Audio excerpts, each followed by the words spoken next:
I'm Dapper Dan Gavosden, and I own every issue of Amazing Spider-Man, including the annuals, which definitely count.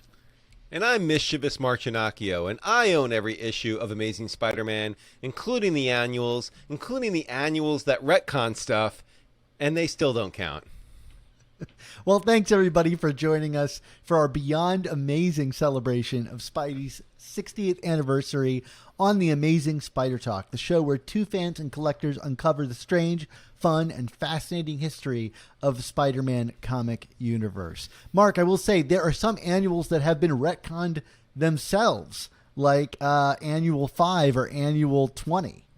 Right, and they still don't count. And you can find out why they don't count by swinging along with us on our journey through Spidey's past, present, and future, and subscribing to Amazing Spider Talk on your favorite podcast app. That's because every other week, we put out a mainline episode of our flagship show, and sprinkled in between, we review new comics as well as interview some of the greatest Spider-Man creators of yesterday and today. This is the perfect time to start listening. And I'll be quick on this, Mark. If you are a new listener, you might want to check out our Amazing Spider Talk back issues feed. This is where all of our older episodes go to not die, be born again in the new feed. And it's got some great interviews with like creators from some of the earlier years of our show. I think right now it's got basically like the first year and a half that you and I were podcasting over on the Amazing Spider Talk back issues feed. Also, you know, even if you're not new, you've never listened to those episodes, like some of our best coverage is on there. You're a fan of like Coming Home. We cover Coming Home on there. You know, like there's just a lot of really great content that, you know, Mark, maybe you and I should revisit from time to time. But anyway, Amazing Spider Talk back issues over on Apple Podcasts. Unfortunately, it's only available on Apple Podcasts. Go on over there, leave us a review. We need all your reviews to make the podcast known about. But yes, Amazing Spider Talk back issues, another great feed for you guys to follow. Mark, what are we doing today on the show? Yeah, I mean, looking forward, we're going to be continuing our Beyond Amazing celebration of Spider-Man's first appearance in Amazing Fantasy number 15 60 years ago. With each episode of this series, we are going to be taking a very specific lens and applying it to the history of the character. In this episode, we are peeling back the corners of Amazing Fantasy number 15, hoping that we don't damage it enough that the CGC will notice, because hidden within the comic are a ton of retcons. That's right. Mark and I are going to be taking a look at all the times that Amazing Fantasy 15 has been retconned over the years, proving that nothing is sacred and that everyone wants a piece of that Steve Ditko Stan Lee pie. That's right. If you want to read along with us, Dan and I are going to be discussing the following issues. Amazing Fantasy number 15, Amazing Spider-Man -1, Amazing Spider-Man 200 and 655, Amazing Spider-Man Volume 2, number 32 and 38, Amazing Spider-Man Volume 3, number 4, Amazing Spider-Man Volume 4, number 1.4, Amazing Spider-Man Annual, number 25, Spider-Man vs. Wolverine, Amazing Spider-Man Parallel Lives, the graphic novel, and of course, my all-time favorite, Marvel 2-in-1 Annual number 2. But wait, there's more. Webspinners, Tale of Spider-Man number 12, Spectacular Spider-Man number 60 and 189, Alias number 22, Spider-Man Chapter 1, and Amazing Fantasy Volume 2 number 15. Man, that's a lot of comics. That's a lot to ask of our listeners to read through, but read through them, right? I mean, if you want, you know, we'll mention them here, but, you know, it's nice to have a list up at the front to know what you can check out if you are curious about any of the things that we're talking about today. So let's talk about what we're going to talk about today, Mark. Like you mentioned this to me as an idea for an episode, and I thought it would be really fun. I agree with you like straight away, which is like retcons of Amazing Fantasy 15. Like, why did you want to do this? And like, tell us like what exactly are we talking about when we say retconning Amazing Fantasy 15? Well, I think what we're talking about. So let me actually preface this by saying that part of this topic was inspired by a tweet from Dan Slott, of course, Spider-Man writer of years and years and years. And Dan Slott tweeted out, I don't know if this was months or years ago. It's time's a flat circle. He writes, "Humor me. Outside of Uncle Ben dying, Peter Parker graduating from high school, Captain Stacy dying, Gwen Stacy dying, and Peter graduating from college. Name anything from Peter Parker's quote-unquote advancing status quo that's stuck." And, that got me thinking, like, yeah, that's right. They haven't brought some of these characters back. They never brought Uncle Ben back. And Gwen Stacy is dead, even though she's got clones. But, Amazing Fantasy 15, of course, is considered, the crown jewel of origin stories. It's pretty much unimpeachable in its perfection in terms of storytelling in a very compact form. It's a beautiful thing. And yet, if we go through the pages of Spider-Man comics over the years, the events of that have been retroactively changed many times over the years. And, I just felt like, what better time than the 60th anniversary to kind of dive into that and go over some of the more significant changes that have happened, and maybe some of the more continuity error funny changes that have happened over the years. So I feel like this is a pretty thorough list. I'm sure there are going to be others that people want to talk about. But, hey, these are the highlights for us for sure, right? Yeah, and I had a lot of fun kind of digging through some things, or like following loose tangents of thoughts that I had. Like, wait a minute, I thought there was a story about this, and trying to like track it down the best I could. But I did want to clarify, like, the retcons that we're going to be talking about here are things that affect the core Amazing Spider-Man timeline, right? We're not interested in different imprints like Spider-Man with Great Power or Ultimate Spider-Man, things that like retell the origin story. We've already done episodes on those books. I think all the way back in season 1, we did an episode on retelling the origin story.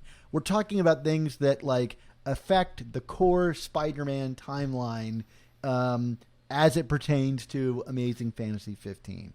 So, maybe the best way to illustrate this is just to kind of get started, right? So, Mark, the first comic we're going to be talking about and the first retcon we're going to be talking about is Amazing Spider-Man number 200 from 1980. Why don't you tell us a little bit about this one? We've talked about it a lot in recent and over the history of our show, but if you're just joining us for the first time, Mark, what does Amazing Spider-Man 200 do to change Amazing Fantasy 15? Yeah, we actually talked about this in our characters from Amazing Fantasy 15 episode a few weeks back, but let's revisit it here, because in this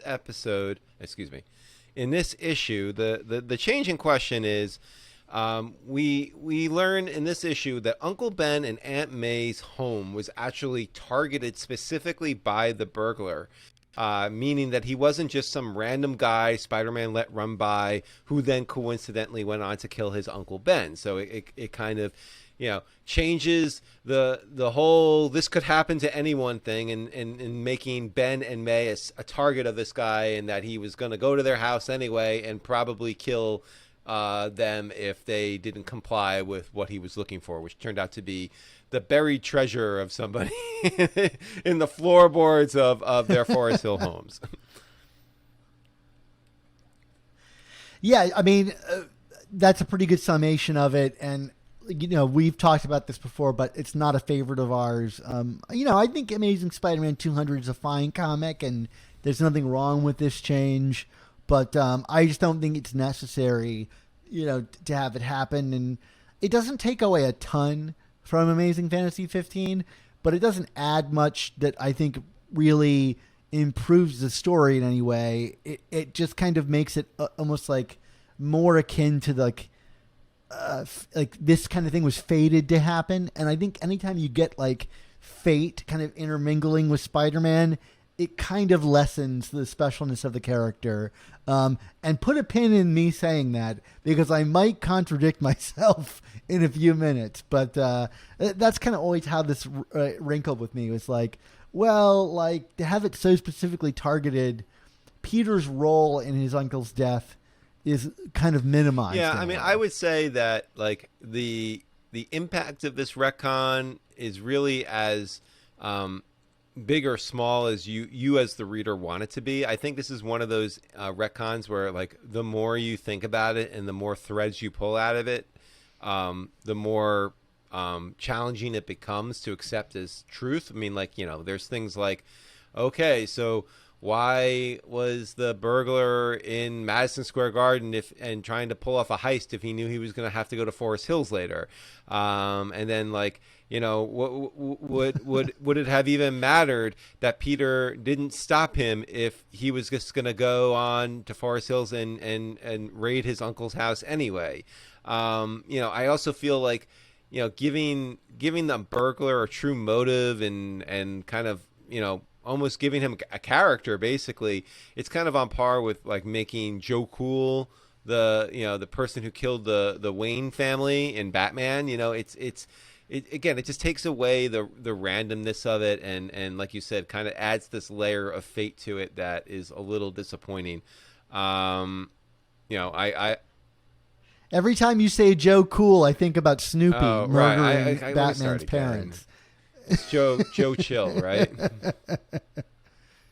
Yeah, I feel like this is. Well, you left it in the notes. I feel this is on par with like Joe Chill from the Batman comics being like named the murderer of the Wayne family. It just takes away from the randomness of the whole thing, which I think is part of the appeal and allure of Spider-Man. Just the fact that it really could be anyone under the suit, could be anyone committing these crimes that brings Spider-Man out. I don't know. Like you said, does it really impact things? I don't know. It's just about how much you want to fixate on these things, I guess. There are some people who want to fixate on it and they're going to hate it. Others less so. It sounds like you're kind of in between that. Yeah, I hang around that area. It's like I don't think about it very often, and that's to say it's not an essential part of the story to me. And right, like you said, the more you stare at it, the more you start thinking things like, well, if the treasure, if they didn't know about the treasure buried in the basement, the minute he got out of jail, he would have returned to the house anyway to get the treasure. So, like, really, if Spider-Man stopped the burglar earlier, he would have just bought Uncle Ben whatever New York State's prison, time was, so that's an absurd thing to think about comics, but it is what it is. So one of the things I think we should do as we go through these is kind of like talk about like how offensive these retcons are. Like, do we like them? Do we not like them? So what do you think? Like, what's our scale here, Mark? If you had to come up with a on a scale of 1 to 5, I would probably give this one a 3 personally, because like you said, it's as bad as you want to stare at it for, but like it's ultimately not that bad. But I personally don't like this retcon at all. I kind of hate it, but I also recognize it's not the most offensive thing to ever happen, so I put it right in the middle. Wait, but 3 doesn't really help me determine anything, because like, what is 1 bad? Sorry. Is 5 bad? 5 is the worst. 3 is 1 is the least offensive. 5 is the most offensive. So 3 smack dab in the middle. Fair enough. A nice. Okay, so let's move on to the next one then, because I think I would also give it a 3 as well. Okay. The next one is Spider-Man vs. Wolverine's graphic novel. 1986, a few years later. What's special about this one, Mark, in terms of retconning Amazing Fantasy 15? Because, when you read this comic on the surface, there's not really anything to do with Amazing Fantasy 15. Absolutely not. But like this is one of my favorite discoveries that I made when writing 100 Things Spider-Man's fans should know and do before they die, which was, we had talked about this with Ron Friends multiple times, kind of the mangling of the infamous quote, with great power, there must also come great responsibility. And the other element that has been mangled over the years is this association with Uncle Ben. Like these were like Uncle Ben's sage words, because if you go back to the original panel of the last panel of Amazing Fantasy 15, it wasn't like words that Uncle Ben said to him. It was just, Spider-Man kind of, sulking off into the night, defeated from realizing that it was his mistake that led to his uncle's death. And it was like, and as a reminder, with great power must also come great responsibility. It's kind of, if anything, it's Stan Lee, the omniscient narrator, who says it, not any specific person in Peter's life. So I went on a deep dive, like, where did this start that it started getting associated with Uncle Ben? And that is in the pages of Spider-Man versus Wolverine. It's kind of, Peter having a flashback and having to decide, what is the right thing to do here, to stay in Germany with all this stuff going wrong and help Wolverine, or to kind of go on his merry way. And he's like, well, it's like what Uncle Ben always said, and he also mangles the quote: with great power comes great responsibility, which is where you can kind of credit where that gets butchered from to Ron Friends' chagrin. So with all that said, it's a retcon for sure. Is it an important retcon? I think it's super important. Especially, all the places that quote go on to show up. Now, I don't mean to contradict you, but if before someone sends us an email about it, I do know that Uncle Ben says that quote in the Rock comic album before this. So this is really the first time on the page it happens. But I think that's probably, this was better read than the Rock comic. So, I do think that this is probably the one. And the comic creators would take this and replicate it endlessly over the years. So for me, this is a really important one, because it's become, a bedrock of the character that his Uncle Ben said this to him. Not just that it's a mantra that he lives by. And so for me, this is formative, without this, is the character as popular today as he's become without that kind of great, adage that he lives by. So, look, he may have butchered it, and so did many other people in the time since. But I think we do owe Owsley, something really important. Yeah, here. I was going to say, definitely a formidable retcon, but also I think, frankly, it's a good retcon. I think, to me, it makes sense to apply the lesson to Uncle Ben. It kind of adds some weight and gravitas to Ben as this influential character. It's more of a, a showing instead of telling in terms of Ben and his impact on Peter, that he would say these words and then these words would come back to him at the very end. So no one wants to see the great Amazing Fantasy number 15 get retconned because, it's sacred text, but I happen to think this is a good change. I don't know. Do you want to put it on a scale, or do you want to fight me on that first, or are you in agreement? No, this is a 1 on our scale. Agree. So that means good, or doesn't bother me. If there was a negative numbering on the scale, I would give it a -5. This is a really good thing. All right. Well, so the next one that we're going to talk about in terms of retcons, I almost feel like this is more confusing than offensive. I don't know. Let me set it up here. So this is from the Parallel Lives graphic novel from 1989, which was written by Jerry Conway with art by Alex Saviuk. In this story, they introduced the fact that Mary Jane Watson was actually next door to Ben and Aunt May the night that Amazing Fantasy 15 happened, and she actually witnessed Peter go into the house and then come out of his bedroom dressed as Spider-Man. So she knew from night one that he was Spider-Man. So it's kind of muddy, because it's well, is it a retcon or is it an embellishment of the story? I don't know. But either way, I feel like it's certainly a retcon of Mary Jane that we would learn afterwards, and it does have a pretty. It feels like it has a bigger impact than maybe it does. I don't know. What's your take on this whole thing? Well, I don't know. The impact on the comics, this book kind of came out around the same time that Mary Jane would kind of like officially acknowledge Spider-Man's, secret identity in the pages of the comic. So there's not many comics that really like reflect the impact of this change by Jerry Conway. So it's hard to really say that I think about this all the time. I think every time that I reread the, Stan Lee, Jerry Conway, like all of that runs pre-DeFalco Friends, I think about this in every interaction that they have. Like, does this retcon make any sense?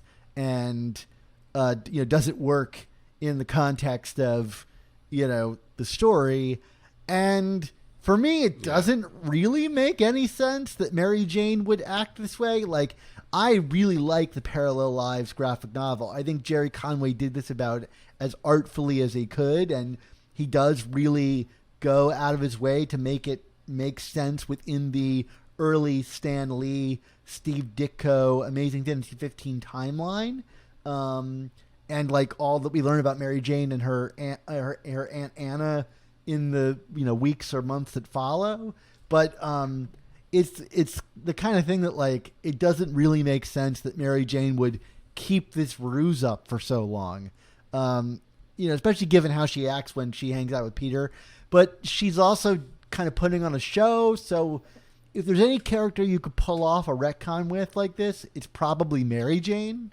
But I still don't know that I buy it. Yeah, I think that's a very fair way to assess it. I mean, like, for me, agreed 100% with everything you said about Parallel Lives. I actually really like this story a lot, but it just doesn't track. And I also feel like it's one of those changes that's done, and this might be actually the first instance of that, to kind of like elevate MJ as like a core character almost from the Ditko era, when we know she's specifically not. I mean, like, okay, she is facelessly introduced during the Ditko era, but she's not a core character by any stretch. And I feel like, in different media or different universes or iterations of Spider-Man, they kind of, they have went on to kind of retcon MJ as like, she's there from the beginning, and that's just not the case. I kind of like the fact that she is a character that joined an evolving cast and became as important and part of Spider-Man's core cast. It doesn't always have to be everything from the beginning to be important, in my opinion. So I feel like doing this in an attempt to kind of strengthen her maybe actually cheapens her, because it like you said, it can't be explained away based on all the other interactions that we know from her. So it's not the most offensive thing I've ever seen, but like I give this a 4 just because I feel like you can't explain it away if you really look hard at it. So that's my grade of it. I don't know if you want to talk further to it or just go right to your grade. Yeah, I'll talk about my grade. I did want to add, though, that I think like the thing that really cemented this kind of interpretation of Mary Jane's character is Sam Raimi's first Spider-Man film. Yeah. I think that film is a reflection of this comic. Or maybe just writers that were thinking, parallel to each other. But like, Mary Jane is this next door neighbor, there, and they kind of have these parallel stories, in that like she's from, a kind of broken home and Peter's home gets shattered, as the story goes on. And, she doesn't see him as Spider-Man leaving his window there and make that connection in that movie. But like, other than that, like a lot of the elements of this comic show up in that movie. And I think, a movie that big, with that much pop culture gravity surrounding it, I think really locked in this idea that Mary Jane was core to the cast from the beginning. To the point that you even get like people that write Spider-Man comics and aren't corrected by the editors today that show like MJ and Gwen Stacy in high school with Peter. And, it always wrinkles a little bit, but because that wasn't, the case. But, I think a 4 out of 5 is totally fair on this. Which is not a reflection of my love of the comic, because it's a really great graphic novel. It's just a pretty substantial retcon that's hard to really sit with. All right, Dan. This next one, I'm looking forward to this conversation for a few minutes here because I think we might have some interesting things to say here, or maybe not. I shouldn't promote it as such. This is from Amazing Spider-Man, Volume 2, Number 32 from 2001. Of course, the J.M. Straczynski and John Romita Jr. run. This is the introduction of spider totems and questioning, did Peter actually get his powers from a radioactive spider bite, or did the spider bite awaken his inherent spider abilities? I will say, like, when I first read this, this was kind of akin to me, like, being in college and being, maybe slightly under the influence and talking about, like, Nietzsche and Freud for the first time. Like, you're kind of blown, your mind's kind of blown, but then, like, does it actually make sense what we're talking about here? I don't know, man, but it's really cool to think about it this way. But, I mean, this is a pretty big change. Like this takes away the entire thing of randomness associated with the spider bite and makes it that this was part of Peter's DNA, basically. I mean, what do you think of this retcon? I'm just imagining you taking like a bong hit and reading Amazing Spider-Man Volume 2, Number 32, and whoa, man, this blew my mind. Oh, man, you don't understand that. Is it the spider? The spider meant to bite him. All right, well, enough of that bit. But what do I think about this? It's funny because we look back on the beginning of the JMS run as like one of the greatest stories of all time, and, there's a lot of people that are like really upset now with how the Wells run started off with this big mystery and what's going on with MJ. How dare they? But if you look back at JMS, the story that we hold in such high regard, like, I can't even imagine what Twitter would have been like if this issue had come out and said, the spider, meant to bite Peter, and it was all totemic. Like, people would have lost their cool. Yep. And, now we look back on it and go, that's great. Now, I don't know if everybody agrees about the totem part being great, because I think you can enjoy, Moreland and all that stuff kind of like abstractly separate from the totems, even though they're really a core part of that. My feelings on this, like, have kind of changed over time, which is to say, I think within the JMS run, I really like the totems. Yes. Like, because the way he ends it is very up in the air. He says, like, I'm a child of both mysticism and science, right? The end of the Coming Home arc is him saying, like, I'm not pure, right? Which is to say, like the science element of me is really dominant, Yeah. You can't take one without the other. And the way the Ezekiel story ends is kind of like, well, Ezekiel might have been wrong and just a crazy person, or he could have been right. And JMS wrote it that way specifically. I think JMS would kind of go back on it a little bit in the other, but the less said about the other, I think the better. Yes. It's when Dan Slott got his hands on it and made it all very tangible and concrete as like the web of life and destiny and Spider-Verse and like the prime totems and Silk being attracted to Peter. Like, that stuff to me just doesn't really belong in a Spider-Man comic. And Dan Slott joked about it in my interview with him, saying like, yeah, he understands that maybe they don't belong there, but that's where I really got turned off by this. And there's so many instances of this, like Teresa Parker being Peter's sister, where, it was introduced in an inconclusive way that's meant to say, like, take it or leave it. It's just, this one was take it or leave it, and then someone decided, let's triple down on this. Right. And that's where it lost me. So that's my feeling about totems is, like, when they're ambiguous and I get to make a choice about it, great. When it's like the core tenet of Spider-Man, and even this Into the Spider-Verse movie chooses to ignore it, which I think is to its benefit. So anyway, Spider totems. No, that's party on totems. I do feel I do want to note, like, I think that this entire concept would never have been able to get pulled off if it wasn't for bringing in someone who's basically an outsider at the time to comics and JMS, who also like had like a ton of confidence in you know what he was doing and just his general abilities. I mean, maybe his confidence could be considered overconfidence in time, but like you know like you can't. I feel like you can't pull something this big off, and be successful about it too, to the degree that he was, without just kind of having that chutzpah, if you will, going into it.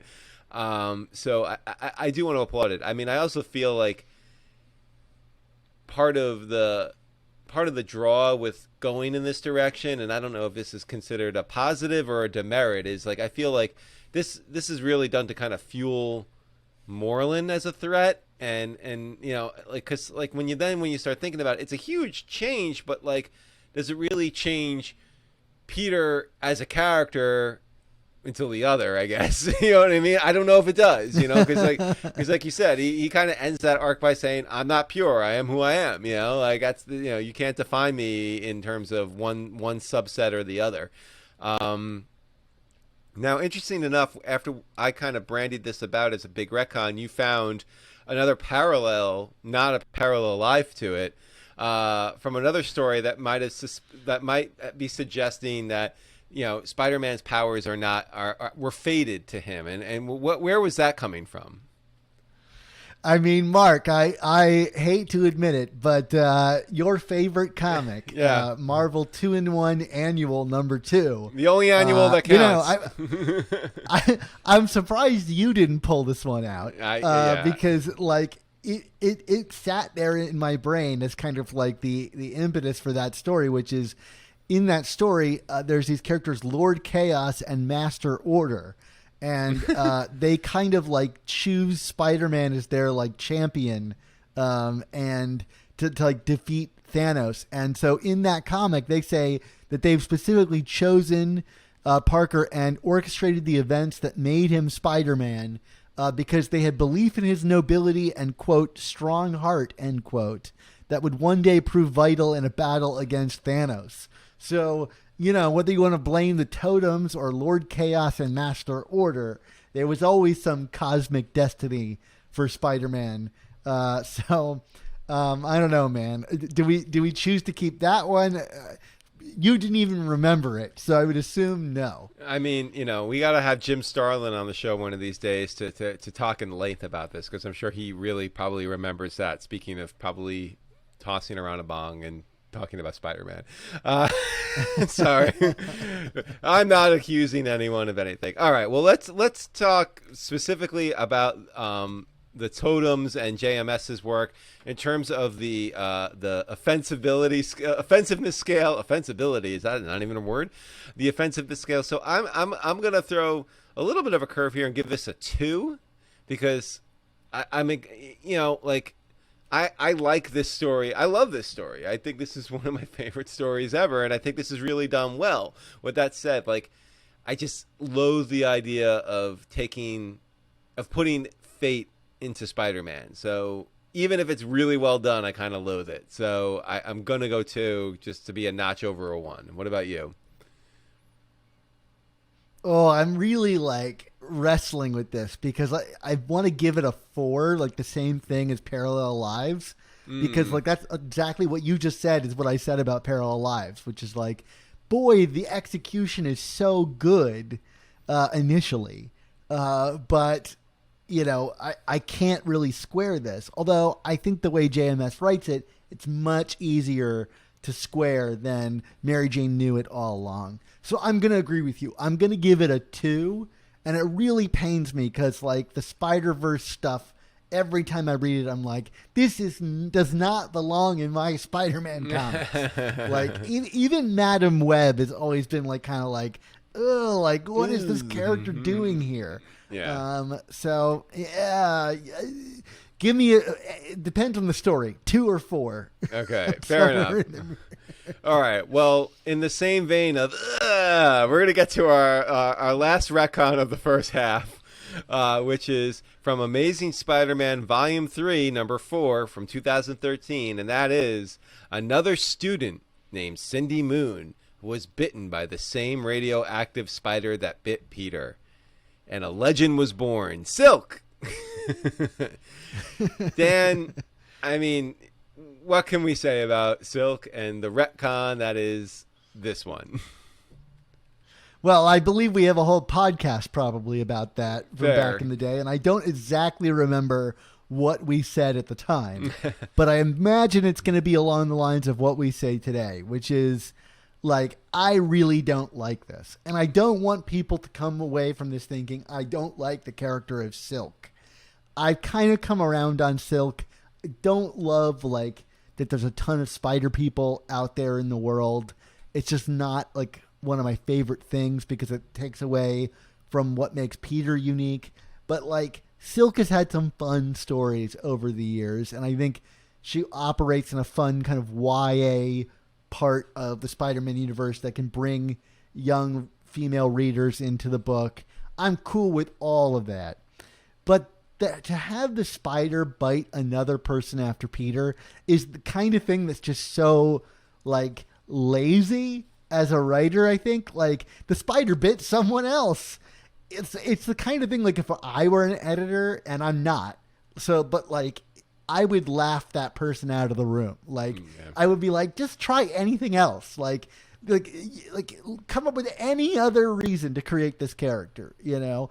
Like make it a different spider that bit her, or someone who saw the experience, or those guys tried to replicate the experiment, those scientists, and they saw the spider and they thought that was interesting. Like you could come up with anything, but like to have the spider bite Peter and then go like, I have one last gasp and I'm going to bite this girl. Like, I don't know, man. It's just so silly and kind of dumb. I don't know. It's like the kind of thing I would be like to a writer, just try again. Yeah, I mean, I agree wholeheartedly with that. I mean, I also just I don't really get what having this character out there does for Spider-Man outside of like, I mean, okay, I guess it's another potential love interest, although, you know, Dan Slott himself admitted that he mishandled that connection. You know, it's like you said, it's another spider person, but we have how many spider people out there already, and including many females that were really well created and executed. So, I like it's both lazy, and I also just don't get the point of it. Like it's kind of it's a total so what for me. Like and you know, I'm glad you've come around on Cindy Moon, and I get what you're saying in terms of the YA connection, and you know, I know that there is some stuff that has been better written about her than others, but like I don't know, like since day one the character has been a big so what for me. I mean, I think one of the ultimate ironies has always been for Spider-Verse, it's, you know, Cindy Moon and Spider-Gwen were kind of introduced concurrently, and you know, Marvel had already like teed up all of the new like offshoots for Silk, expecting the character to be a hit, and they still went forward to that to a degree, but it really was Spider-Gwen that kind of took off like a rocket and became, you know, probably what Silk was supposed to be in terms of marketability for Marvel. So yeah, it just that just always, because you know, I just felt Spider-Gwen was a better executed and written character. So it's not just, you know, let's put a female in a suit. You know, it's you gotta write the character too, and I don't feel like that ever really got done well here with Silk. Do we want to do our scale for this one, or you have anything else you wanted to hit on here? I think this has to be a 5, which is the most egregious retcon, because not only is it something I don't like, which is fine, you know, like I said, like people can like this, great, but it also builds on the totem thing, right? Yes. Like she is just another part. So it's like whatever you feel about totems, Silk is then a further exploration of that idea and making that concrete. And probably one of the first signs we saw Dan Slott going, no, we're going to take the totems 100% seriously. Mm-hmm. And it was the start of that journey. Although I never really understood why, considering we were doing Spider-Verse, just make Silk from another universe. I don't get it. But Like, I think, Yeah. however you feel about totems, Silk and her introduction has to be an extension on top of that. Yep. Well, I'm right there with you. I mean, this is of the retcons we've discussed tonight. This is definitely the most offensive to me, not just because of personal preference, but I just feel like, yeah, its impact and its execution. I really don't find this to be terribly redeemable. I think there are many other ways you can get to Silk as a character without it having to be a major retcon of Amazing Fantasy 15. Does it change the way you read Amazing Fantasy 15? No, it doesn't, because I just kind of when things upset me to this degree, I just kind of pretend they don't exist. It's like chapter 1, but with Silk. Yeah, and it's kind of like off the page and doesn't really deal with really any of the major characters from Amazing Fantasy 15, except for the spider and the location. So it's the kind of thing I can read Amazing Fantasy 15, and maybe in the back of my mind I'm thinking, is Cindy in the crowd? But it doesn't change motives or like the events of that book really significantly. So it's something I can easily forget.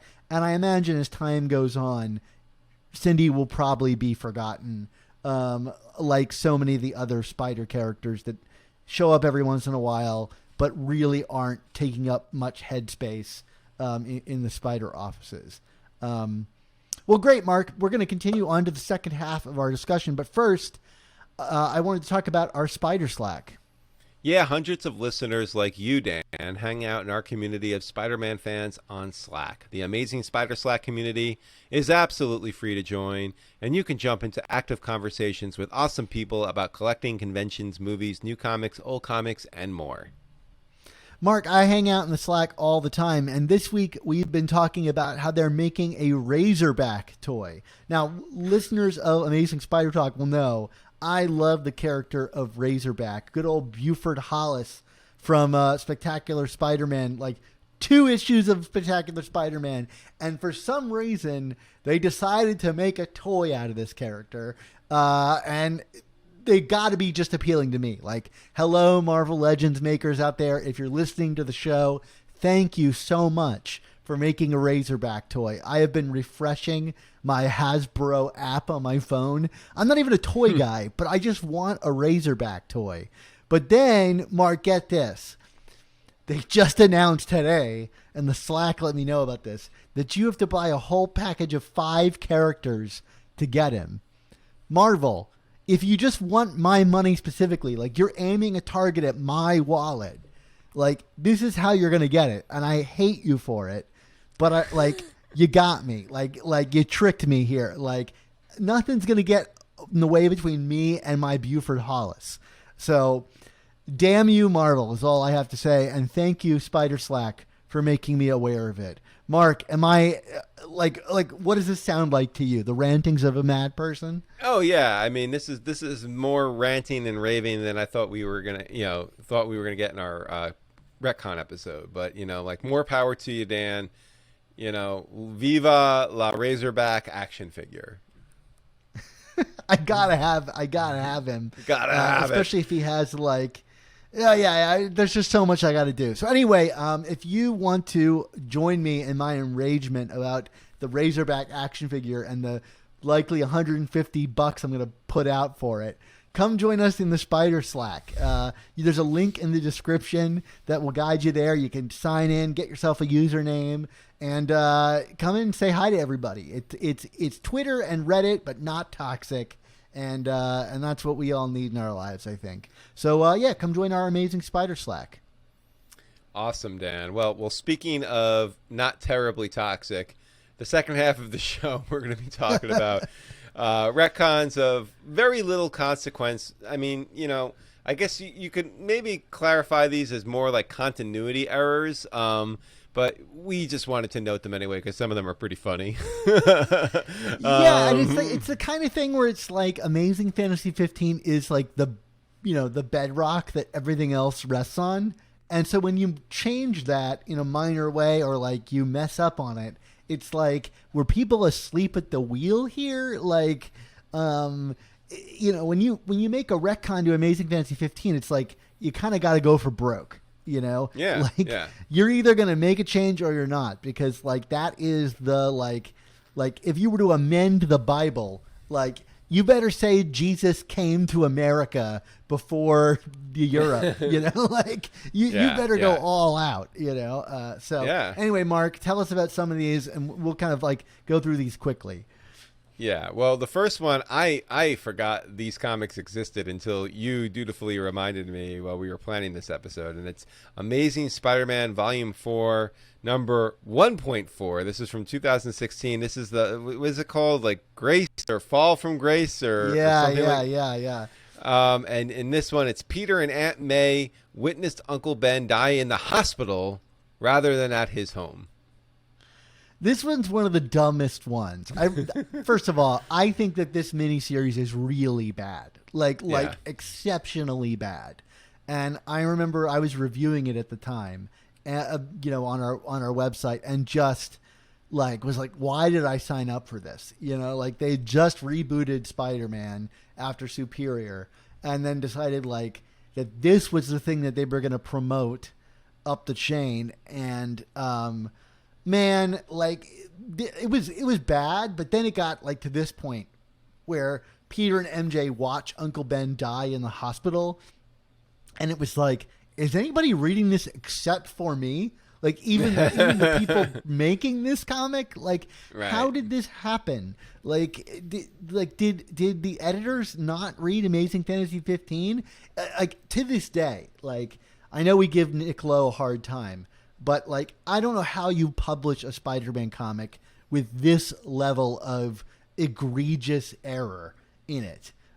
So anyway, that's my take on it. All right. Well, we have many other instances of retelling this story of Aunt May and Uncle Ben and their whereabouts on Amazing Fantasy 15. So the next one's from Amazing Spider-Man Volume 2, number 38, another one from the JMS run, and that was Aunt May recalls that Uncle Ben left home to go for a walk, where he was then killed after they had an argument. I mean, you know, I guess it's possible. You know, I don't know what it adds to the story, but it happened, I guess.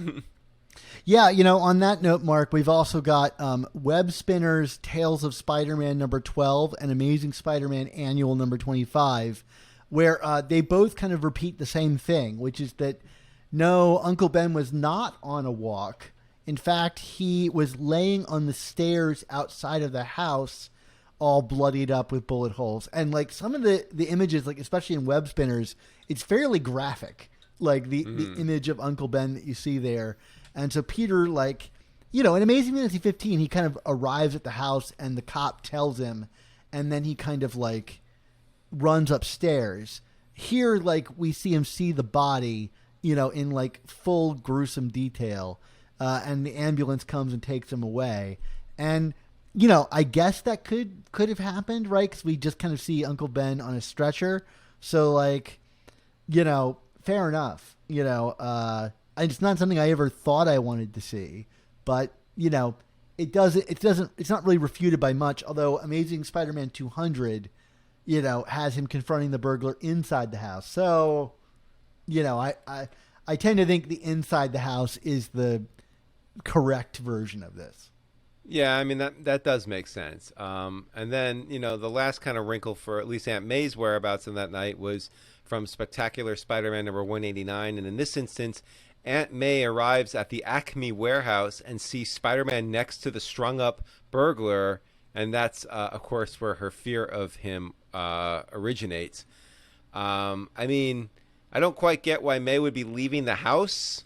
You know what I mean? Like, you know, her husband just died, and I'm sure like there's cops and other legal stuff going on, plus her own grief. But, you know, I at least it explains where her fear comes from. But like, frankly, I feel like Amazing Spider-Man number 1 does a good enough job showing that, because, you know, he's public enemy number 1 because of J. Jonah Jameson. So you know, again, it's insignificant, but it seems like we're trying to create a story where one doesn't really need to exist here. Yeah, and on a similar note, Amazing Spider-Man 665, much later on in the timeline, there's like this scene where Aunt May like opens up to Peter about how she felt abandoned by Peter when he rushed off to find the burglar. Of course, she doesn't know that he rushed off to find the burglar, but like, you know, imagine, you know, your husband is murdered and ostensibly your son, you know, leaves you alone and rushes out of the house that night. You know, I know some people don't love this story because it implies it's kind of sort of like guilt that Aunt May is laying on Peter. But I always thought, like, you know, that's kind of right. You know, like, it's not a completely, you know, like if we're going to take this as it's seriously happening, yeah, that is, you know, I don't know if it would be really kind of Aunt May to like lay that on Peter, because Peter was obviously going through something too, but I could understand her kind of feeling that way. So that one to me is less of a retcon more than it is kind of like a further examination of that moment, but like it's interesting in how it kind of fits with all these other ones. All right, so the next couple of ones we're going to talk about, I guess, kind of relate to, you know, Peter as both a machinist and a seamstress. I don't know. It's Amazing Spider-Man number -1, which is, you know, only from the 90s. Do you have this comic, by the way, Dan? Or do we count this as the run? You know, or what? I actually don't have this comic. I was going to ask you if you felt like it counted. You know, I don't have it. So I don't have it. You don't have it. It doesn't count. All right. So until I get it, then it counts. Ordering it tonight. Right. Yeah. But more importantly, in the retcon here is that it says that Peter created his web shooters before getting his powers. I mean, now I'm just going to interject right away, Dan, that to this day, as much as I love the idea of Peter the Brainiac creating his web shooters, I mean, like, we really don't. I mean, he's a chemist. I can see him creating the web fluid, but the actual web shooters has always been a problematic part of me, even of the Lee Ditko origin. I just want to throw that out there. I don't know if I'm picking nits here. No, that's fine. It's a bizarre thing, and I you know, I like smart Peter. I don't know that I ever needed him to attain genius level like that we kind of got in the early slot run. Although I like those stories a lot, but. Yeah, it is a bit weird. Like, is this kid like a master welder? You know, Amazing Spider-Man -1 gets into it a bit, and I don't really know that the timing really matters all that much. You know, like whether it was before or after the powers, but it does make more sense after the powers that he would be like, oh, like webs. That's like my new powers I have. I don't know. It just seems like yeah. Go ahead. No, you go. So the next one up is Spectacular Spider-Man number 60. What's special about this one, Mark? So apparently, and I didn't remember this one until you brought it up, Peter didn't create his costume from scratch. Instead, he modified a pair of dance skins to make his costume. I mean, again, similar to the web shooters, I just don't understand where Peter got these like seamstress skills from, but he did it. I don't know. Like, does it matter? No, but it's also like, okay, this is. I guess it makes sense that he kind of had a head start with these skins. I don't know. It just all seems kind of weird to me. Yeah, I think Ultimate Spider-Man handles it a lot better, where it's like the Max version there kind of gives him a costume for their show. That always made more sense to me than him sewing something up. But, you know, in the regular timeline, that is how it goes. The next one is kind of a fun one. Now, there are two Amazing Fantasy 15s. You know, there is Amazing Fantasy 15, we all know, but then there's a volume 2 of Amazing Fantasy. You know, a lot of those issues were based around the character of Aranya, the kind of like, now she's Spider-Girl in the main universe, and she just came back for the Edge of Spider-Verse Volume 2 comic. But Amazing Fantasy Volume 2, number 15, is has like an interesting bit that's about the guy from the Steve Ditko alternate cover for Amazing Fantasy 15. Now, those who don't know, like the cover of Amazing Fantasy 15 is done by Jack Kirby, but there was an alternate cover which, you know, Steve Ditko drew, where Spider-Man is also swinging while carrying someone under his arm. And there's a guy kind of leaning out of a window in that kind of commenting on him. And in this comic, we learn that that guy's name is Steve. And while he was looking out the window and shouting about Spider-Man, he fell out of the window to get a look at Spider-Man while Spider-Man was swinging by on the way to his first show. So it's got a retcon of the alternate cover of Amazing Fantasy 15. That's pretty deep, Dan. The next one, this is kind of I don't want to say it's a favorite retcon of mine, but like kind of in terms of new wrinkles added to the story, I admittedly am greatly amused by this. You know, in the new Avengers series by Brian Michael Bendis, we established that Jessica Jones, AKA the detective from the Max comic series, was a classmate of Peter's during at Midtown High. And then in Alias number 22, which was Jessica Jones's solo series, we learned that not only was she at Midtown High, but she was about to ask Peter out on a date before the spider bit him. Talk about fate interfering again, right? Yeah, she's about to ask out Peter. And then when he got bit, she decided, well, this Cindy Moon character is really attractive. Let me ask her out. And then she got bit, and poor Jessica Jones' day was just ruined by all these spider bites. And then she got into a car accident and became Coma Girl. So there you go. Perfect. Okay. The next one, and people might be asking, like, why aren't we talking about this? And we have talked about this before. It's Spider-Man Chapter 1, which is probably like the mother lode of all retcons of Amazing Fantasy 15.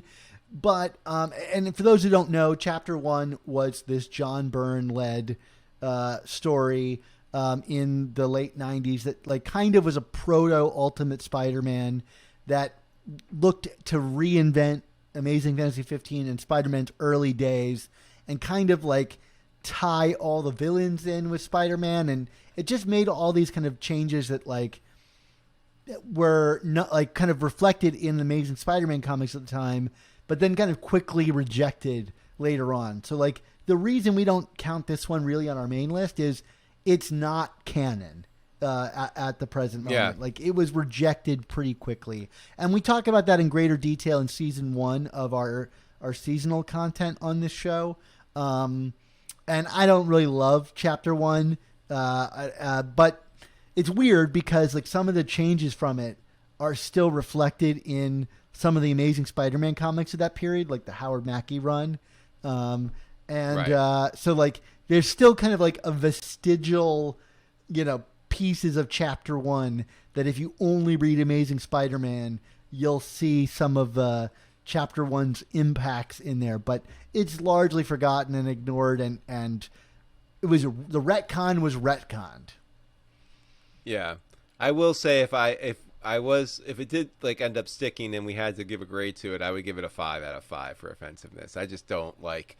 Some of it is not even that significant in terms of impact, but like I just don't like the general premise of John Byrne. Like I'm going to rewrite Amazing Fantasy 15, and this one's going to count. You know what I mean? Yeah. Like it just the whole thing rubs me the wrong way. Well, at the end of this, like some of these work, some of them don't. I think it's the ones you remember are the ones that we like. And all of these retcons will probably be in a state of flux, anybody could change them back at any moment, but Amazing Fantasy 15, I think, remains largely unmarred by most of these retcons, especially as you read it. But like nerdy nitpickers like ourselves, it exists, these things exist in the back of our minds, and we go like, well, wait a minute, like what's the real story here? So I don't know. Do you have any final thoughts as we wrap up here, Mark?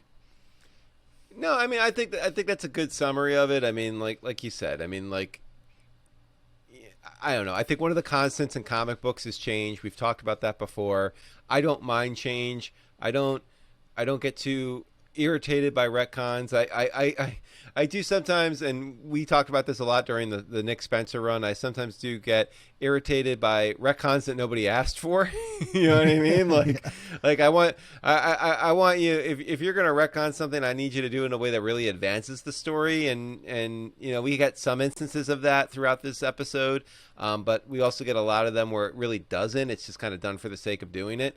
And you know, maybe it's because we like it or don't like it that makes it forgettable or memorable. But I really do think it's those that truly advance the story in a significant way that make it memorable. I mean, not many people like One More Day, but it's probably one of the most significant retcons of all time. So,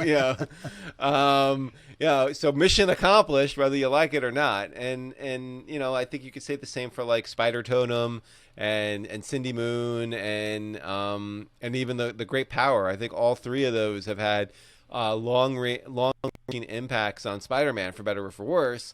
And you know, but like, I really do think as fans we have to kind of learn to roll with it, and you know, we can voice our opinions, but expecting things to just constantly be revered as gospel is not going to get you far, I think, if you're a fan of serial continuity that's been going on for 60 years. So that's my final 2 cents. Well, I mean, it's also like Amazing Fantasy 15 is this like thing everybody wants to like touch, right? You're given a chance to write in this world, like at some point, like it's a shiny object that's there, and really your number one job, I think, should be to resist touching it.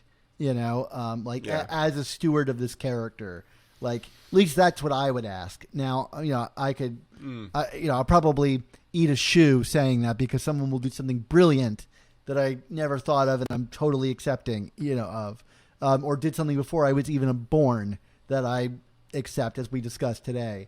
But I also think it's kind of the editor's job is to like, you know, it's the same thing as like someone that comes to an editor and says, I want to resurrect Uncle Ben. You know, your job as the editor should be to say, no, we're not doing that story. I don't care how good your pitch is.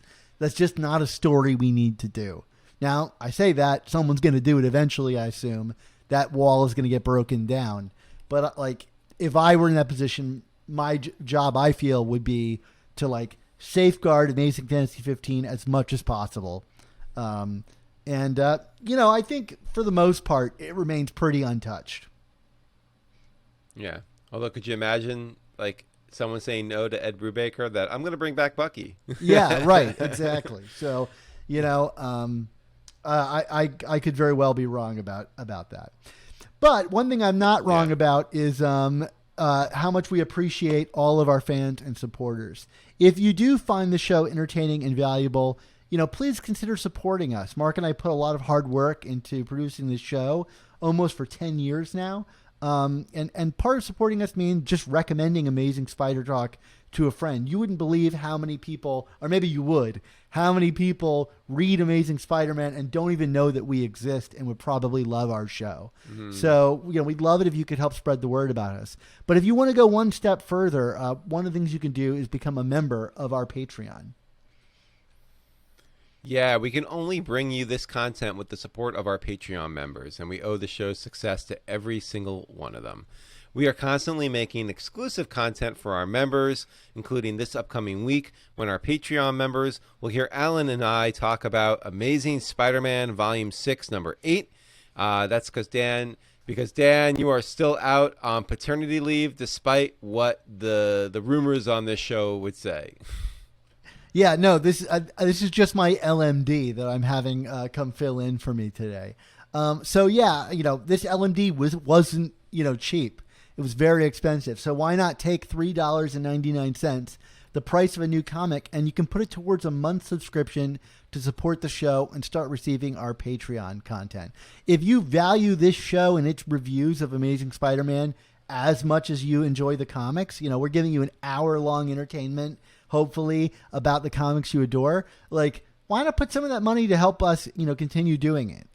And then you'll get all of our Patreon exclusive review podcasts of the new issues of Amazing Spider-Man the very same week that the comics are released, instead of waiting for them to arrive on our public podcast feed. You might be annoyed by that. Why do I have to wait? Why are they so far behind? Actually, we're not.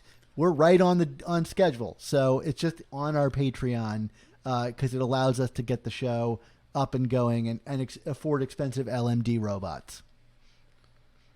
There you go. And for even more expensive LMD robots, if you contribute $10 a month, you gain access to exclusive artwork from famous Spider-Man artists commissioned exclusively for our members.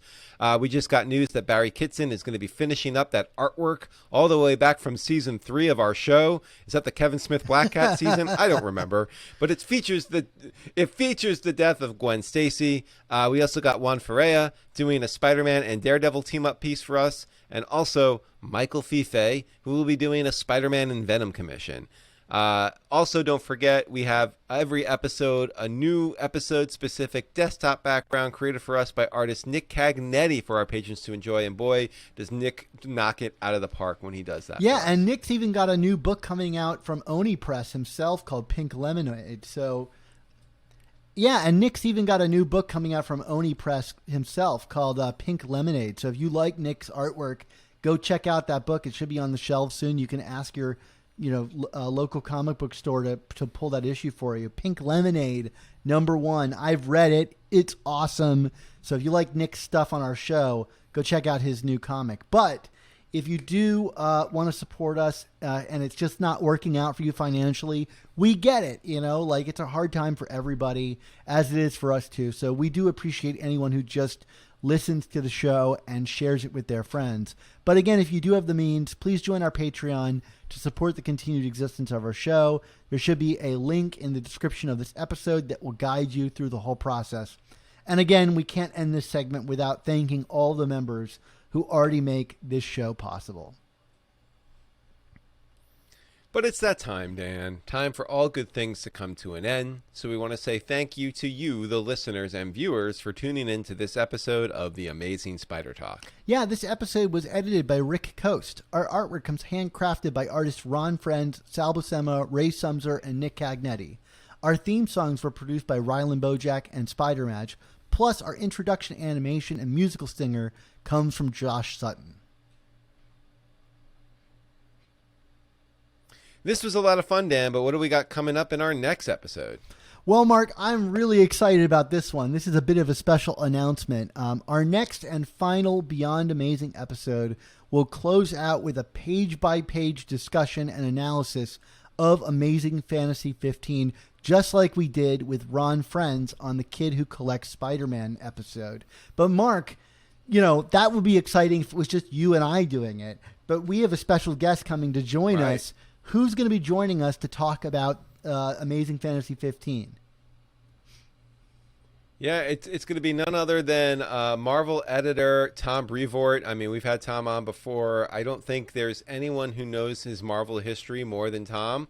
And I'm just looking forward to him bringing some great insights. I mean, he's got a book coming out that he did a forward for about Amazing Fantasy 15 and Amazing Spider-Man #1. So, getting his insights here, I think, are going to be awesome.